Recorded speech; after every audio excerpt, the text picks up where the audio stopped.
안녕하십니까. 요즘 많은 애청자분들께서 심기가 많이 불편하실 것 같습니다. 우리 문재인 대통령께서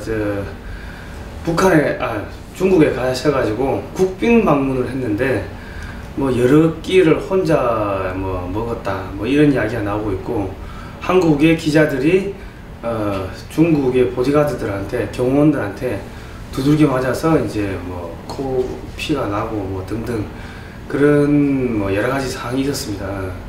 그런 와중에 지금 또 들리는 이야기에 의하면은 한국이 미국과 일본의 반대편에 섰다, 중국 편에 붙었다, 이런 이야기들이 많이 나오고 있는데, 오늘은 그와 관련해서 동북아의 이 외교관계가 어떻게 변할지, 한국의 통일은 어떻게 될지, 이런 부분들을 이재춘 전 러시아 대사님을 모시고 한번 이야기를 들어보도록 하겠습니다.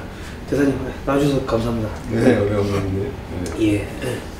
지금 이 사태가 지금 아주 긴박하게 지금 돌아가고 있습니다. 예. 지금 우리 문재인 대통령께서 중국에 갔다 와가지고 청와대에서 여러 가지 이야기를 하고 있지만, 전체적인 평가는 북한조차도 한국의 대통령이 중국에 바지가랑이 붙잡고 구걸하고 있다, 이런 이야기가 나오고 있고, 또 이런 기사가 또 쌍케신문에 고스란히 또 실렸더라고요. 지금 이번에 방중을 어떻게 평가하십니까? 예, 청와대와 정부 당국자들이 여러 가지 잘했다는 평을 하고 있는데요. 예. 물론 그건 그 사람들이 잘했다고 자찬하는 것이죠. 예. 현재 대한민국이 처한 이 상황에서 볼 때 과연 이번 방중의 성과가 대한민국의 국익을 위해서 얼마나 기여했는가, 이렇게 물어본다면 저는 득보다 엄청난 손실을 입었다, 이렇게 혹평을 하고 싶습니다. 예.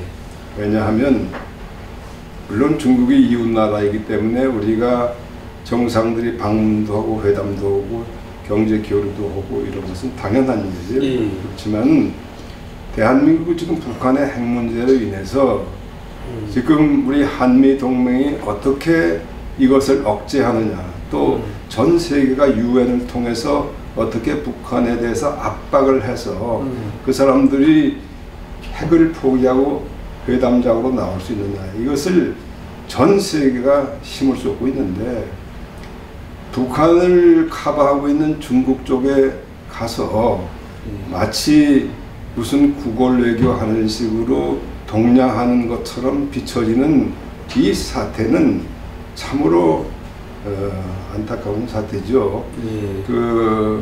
우리가 지난 60-70년 동안 한미 동맹이라는 튼튼한 버팀목 하에서 또 일본과의 협력을 위해서 이 소위 한미일 삼각협력 체제를 통해서 이 대한민국이 무에서 유로, 그리고 자유와 민주주의, 시장경제, 법치, 이러한 기본적인 민주주의 가치를 지켜서 오늘날 세계가 부러워하는 이렇게 부흥하고 발전하는 나라로 발전했는데, 그 힘이 바로 한미일 삼각협력 덕이죠. 물론 우리한테 지도자도 있었지만은 북한은 그것을 버리고 반대 길로 들어와서 오늘날 저렇게 망하는 지경에 이르렀고, 우리는 세계가 부러워하는 부국 강국이 됐는데, 지금까지 걸어온 길을 버리고 더 중국 쪽에 붙어서 무엇을 해보겠다, 이것은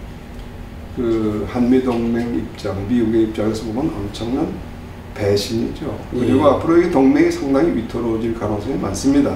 그런 면에서는 아주 엄청난 손해를 끼쳤다고 보고, 특별히 이번에 또 남경 학살 80주년이라고 해서 중국이 대대적으로 기념했던 중경 행사에 또 문 대통령이 위로를 보내고 이런 공식 언급을 했을 뿐만 아니라 대통령을 공항에서 영접해야 될 노영민이라는 주중 대사가 현장으로 급히 달려가 가지고 어쩌고 저쩌고 중국에 아부하는 이런 꼴을 보면은 이건 완전히 중국하고 이 대한민국이 이 반일 동맹을 체결한 것 같은 그러한 엄청난 그 악효과를 나타내는 것인데, 이 두 가지를 통해서 이 대한민국은 이제는 한미일 협력 체제가 아니라 한, 북, 중 이런 협력 체제로 가겠다 하는 이런 메시지를 준 거는 마찬가지예요. 이건 아주 참으로 엄청난 사건이죠. 그러면 지금 세계 1등인 미국과 세계 3등인 경제 대국인 일본을 적으로 돌린 셈인데, 이러면 한국이 과연 무사할 수가 있겠습니까? 이게 앞으로 우리가 계속해서 이제 발전하고 선진화를 이루고 통일을 이루는 것이 우리 대한민국의 최대 국정 과제인데, 이런 세계에서 고립되고 있는 세력들을 뒤쫓아가서 그 사람들, 그 세력하고 연대하겠다는 것은 바로 대한민국을 망국의 길로 이끄는 것과 마찬가지예요. 왜 그런 선택을 해야 되는지 그건 정말 기가 막힌 사실이죠. 왜냐하면은 지금 북한의 핵 문제, 미사일 문제를 위한 이 국제 정세는 북한과 또 핵과 미사일 가지고 미국뿐만 전 세계를 공갈하고 위협하는 이 악한 세력에 대해서 전 세계가 힘을 합쳐서 제재하고 압박을 가해서 그것을 포기시키는, 그것이 모든 나라가 힘을 합쳐 있는데 그 길을 외면하고 이렇게 적대 세력의 그 페이스로 가겠다. 이러면 어떻게 되겠습니까? 결국 북한이 지금 자초하고 있는 그 고립의 길에 우리도 동참하겠다. 그럼 우리한테 돌아오는 결과는 무엇일까요? 우리도 똑같이 고립되는 거, 아무로 도와줄 사람이 없는 그런 나라가 되는 거나 마찬가지죠. 중국도 지금 뭐 경제 성장을 했다가 그러지만 공산당 일당 독재국가 아닙니까? 이 공산당 이 체제가 과연 50년, 100년 갈 것인가? 그렇지 않아요. 인류의 역사를 보면 그것은 쇠퇴할 수밖에 없게 돼 있어요. 결국 망하게 될 수밖에 없고, 그 사람들하고 손을 잡고 해보겠다는 거, 이건 정말 말도 안 되는 얘기죠. 참 이게 좀 안타까운 일들이 계속 지금 발생을 하고 있습니다. 그러면 이게 지금 이런 일들이 벌어지는 거를 보면은 청와대에 있는 주사파 친구들, 주사파 비서관, 주사파 출신의 행정관, 이런 사람들이 대통령을 지금 이렇게 하나의 볼모로 잡고서 이런 식으로 몰고 가고 있다고 봐야 되는 건가요? 그런 의심이 많이 들죠. 저는 그런 그 사람들의 소위 내부적인 역학관계를 깊이 연구한 사람은 아닙니다.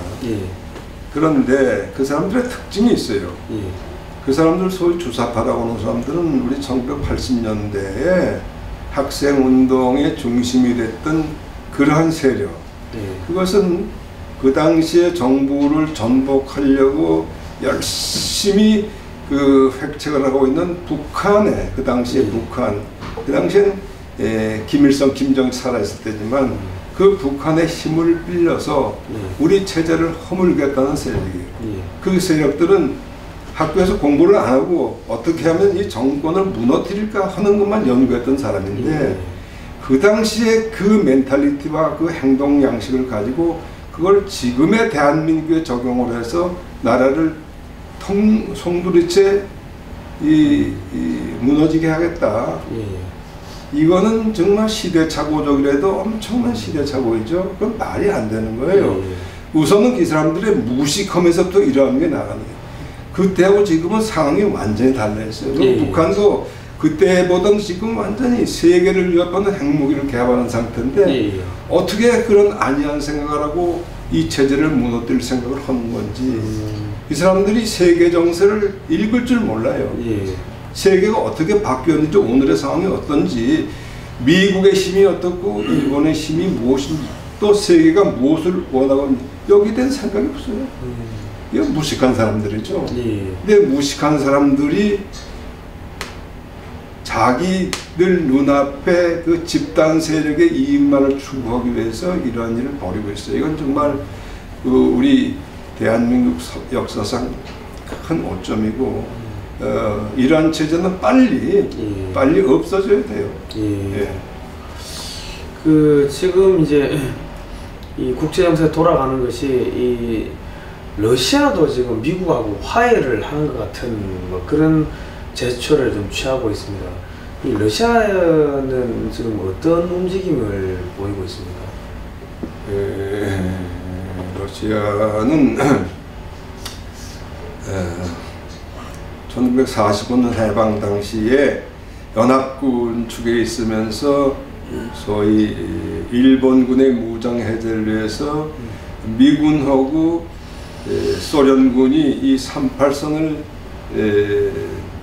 사이에 두고 이제 무장 해제를 시켰죠. 그래서 북한을 점령했고 조선민주주의 인민공화국이라는 걸 소비에트 모델을 그대로 복사해서 북한이라는 나라를 만든 나라입니다. 지금은 물론 러시아라고 개칭을 했고 체제도 달라졌지만은 그러나 지금 상황에서는 러시아는 북한에 대한 많은 애착은 있지만은 그러나 러시아의 국익을 위해서는 하루속히 이 한반도가 이 자유와 민주주의와 시장경제와 이 번영을 유도해온 이런 체제로 대한민국 주도로 통일이 되는 것이 러시아의 국익에 가장 합치된다 이런 생각을 하고 있어요.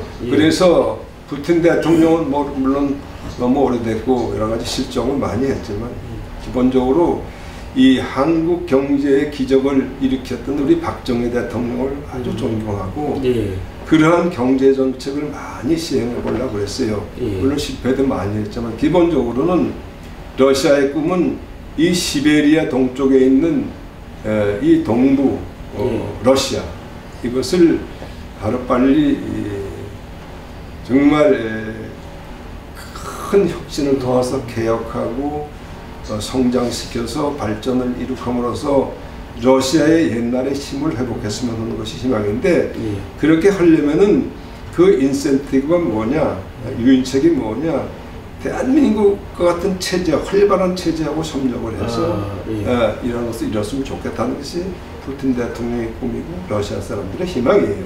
또 일본하고 같이 협력할 여지도 많이 있어요. 다만 이제 북한 핵 문제에 대해서 지금까지 조금 뭐 스탠스가 조금 왔다 갔다 합니다만은 중국하고 기본적으로 같은 움직임을 보이고 있는 것은 역시 미국 주도로 하면 안 된다는 그 반미적인 생각 그런 생각이 작용하기 때문에 이제 그런 행동으로 나오고 있는 거죠. 그러니까 기본적으로는 러시아는 북한 편이 아니다.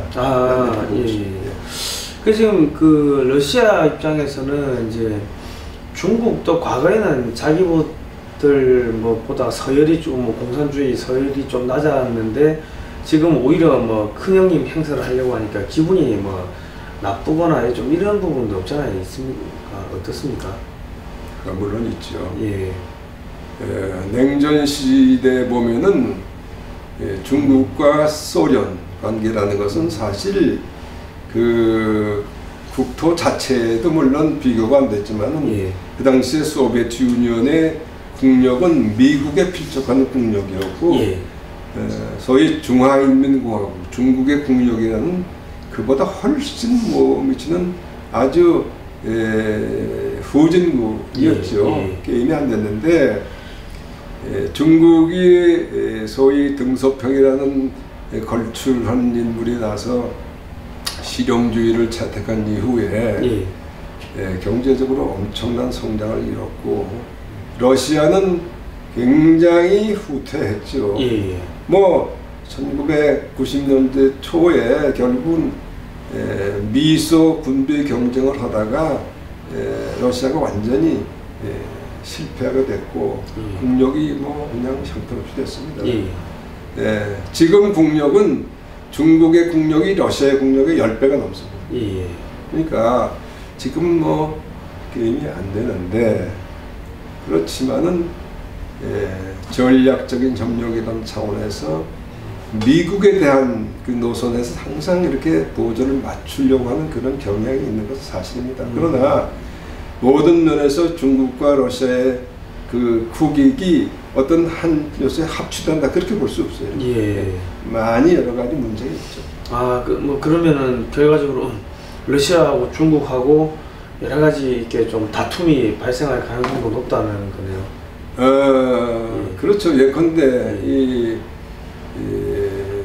러시아와 중국의 국경이 뭐 그건 뭐 우리나라 무슨 뭐 추전선 국경이 55마일이다 이건 550마일도 넘죠. 그래서 수십 배 다른 국경을 가지고 있는데 그 국경 분쟁은 지금은 뭐 이렇게 잠재해 있고 일어나지 않지만은 그 두 나라 사이에 엄청난 갈등이 있는 건 사실이고 특히 이 동부 쪽에는 이 만주하고 접경한 부분에는 말이 러시아지 그 시베리아 남쪽 땅에는 이 중국 사람들이 그 국경선을 늘 넘어와 있어요. 거기서 와서 살고 장사하고 그러니까 그게 말은 러시아 영토지만 중국이 자기 땅으로 쓰는 부분이 너무나 많습니다. 사실은 한국이 통일돼서 이제 그 자유시장 경제로 이렇게 활력을 보이면은 그런 문제들 상당 부분 해소할 수 있죠. 한국 사람들이 거기를 개척하고 개발하면은 중국 사람하고 경쟁이 안 됩니다. 그런 것도 러시아는 다 계산하고 있죠. 그러면 러시아가 한국의 통일에 대해 가지고 상당히 이게 긍정적으로 이게 반응을 하는 부분이 있겠네요. 그러면 우리 지금 문재인 정권이 지금 러시아를 좀 잘 활용을 해가지고 이 한국을 통일 강국으로 이 통일한국을 만들어야 되지 않겠습니까? 그런 이제 과제를 가지고 있죠. 과제를 가지고 있는데 그러려면 이제 뭐 사소한 협력까지는 안 돼요. 통큰 결단을 내야 되는데 그게 바로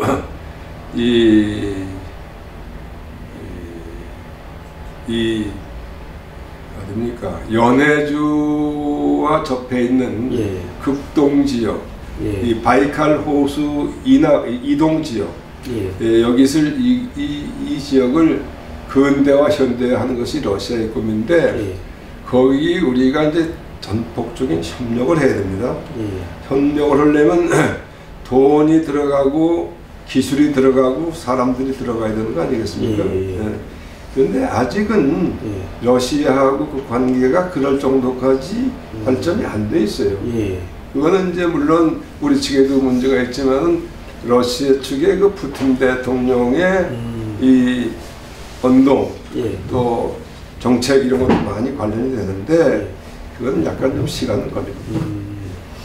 그러면 예를 들어서 뭐 우리가 중국에 투자했다가 관계가 나빠지니까는 그냥 바로 몰수를 하는 작업이 들어가고 있지 않습니까? 뭐 한국의 기업인 뭐 롯데도 뭐 엄청난 타격을 보고 뭐 여러 기업들이 타격을 보고 지금 철수를 하는데 러시아에 그런 식으로 투자를 했다가 한국 기업들이 또 타격을 보는 건 아닌지 공산권 국가들은 원체 말이 그게 자주 바뀌어서 가지고 그렇습니다. 우리가 중국에 가서 그 경제적으로 예컨대 손실을 보고 이렇게 다시 한국으로 돌아오는 기업들이 있는 건 사실인 거고 그거는 지금 말이 중국이 소위 시장 경제라고 그러지만은 그 사람들이 사회주의 시장 경제라는 용어를 쓰죠. 그러니까 그게 우리가 얘기하는 소위 마켓 이코노미하고 좀 개념이 다릅니다.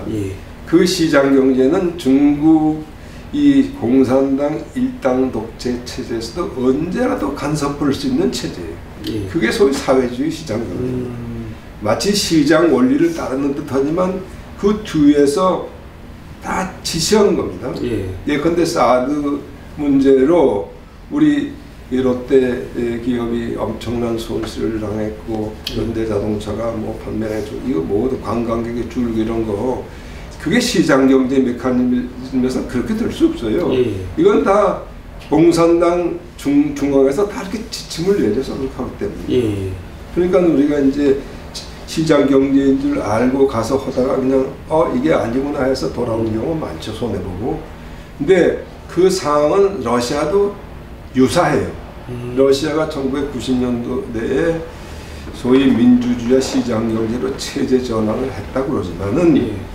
지금 푸틴이 이끄는 이 러시아 이 정치 조직이라는 것은 아직도 공산주의 시절에 있었던 그런 소위 국가 경제 체제에서 별로 나아가지 못한 것이에요. 그러니까 우리가 그러한 이제 그 핸디캡을 딛고 러시아 시장 개발을 오려면은 우선 시장 경제 그 운영을 어떻게 해가는가. 우리는 좀 역사가 아무래도 길잖아요. 예. 우리 한 6, 70년 되니까 예. 그거를 러시아에 가르쳐줘야 돼요. 그걸 접목시켜야 돼요. 그래서 우리하고 상부상조할 수 있는 시장 경제 메커니즘을 완전히 닦아놓은 후에 들어가야 되는데 그런 작업을 하려면 그거 면밀한 계획을 해야 되고 예. 그렇게 하기 위해서 러시아하고 이 소위 정서적으로 친한 관계를 맺어가야 되죠. 이것이 우리가 외교가 해야 될 일입니다. 예, 그렇군요. 이게 지금 통일이 지금 눈앞에 다가온 것 같은데 이게 지금 문재인 정권이 자꾸 이 통일을 오히려 방해하는 듯한 모습을 보이고 있어서 지금 우리 국민들이 매우 안타까운 상황입니다. 만약에 대장님 통일이 되면 한국의 경제는 어떻게 발전하겠습니까?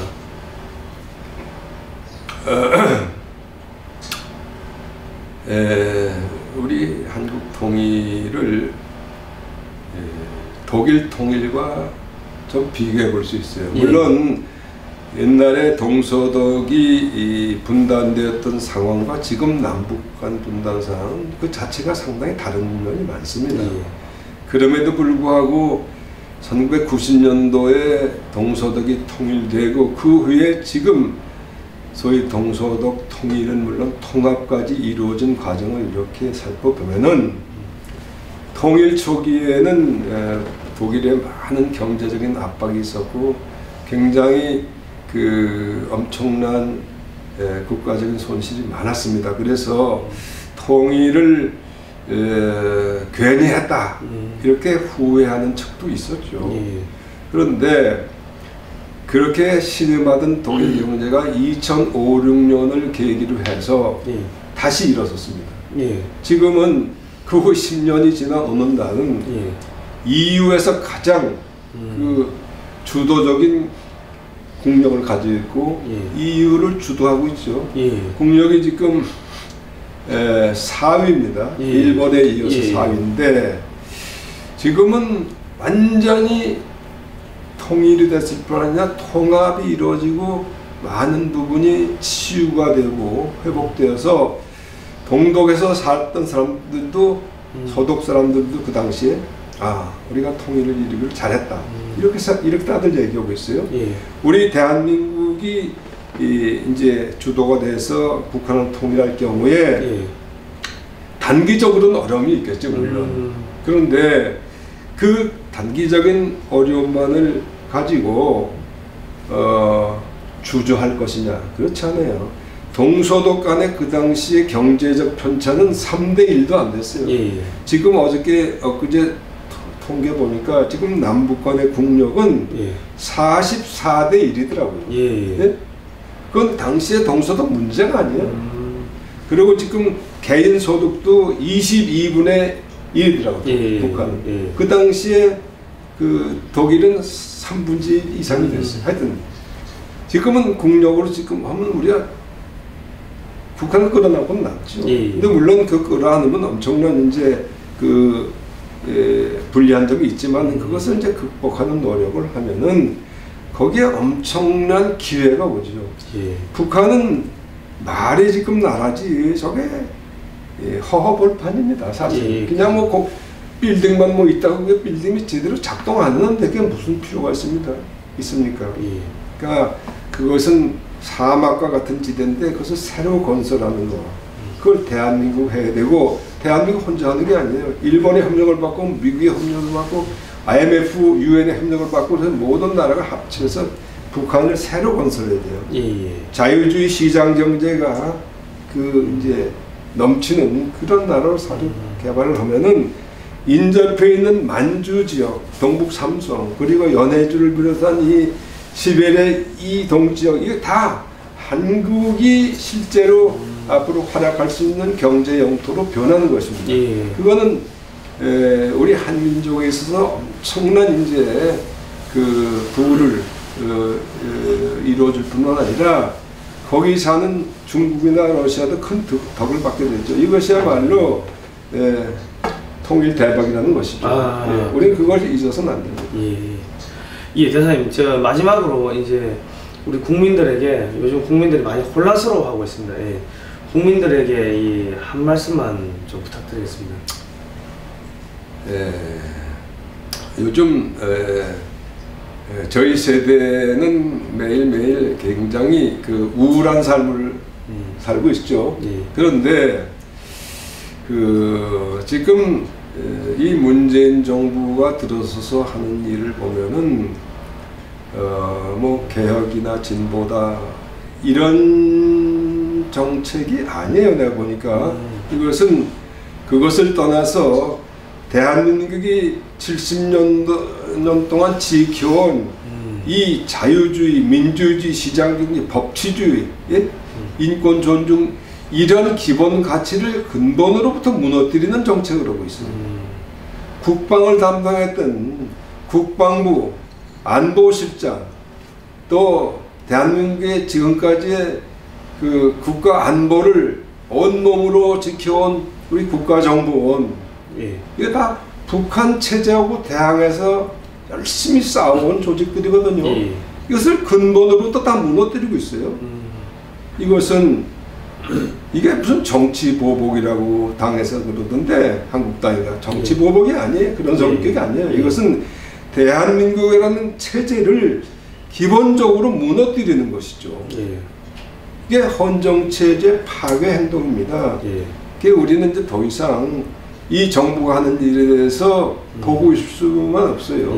우리가 비록 지난번에 이 보수 정권이 실패했지만은 이제 우리가 다시 일어나서 이 정권 종식을 위해서 싸워야 될 그 날이 지금 다가오고 있습니다.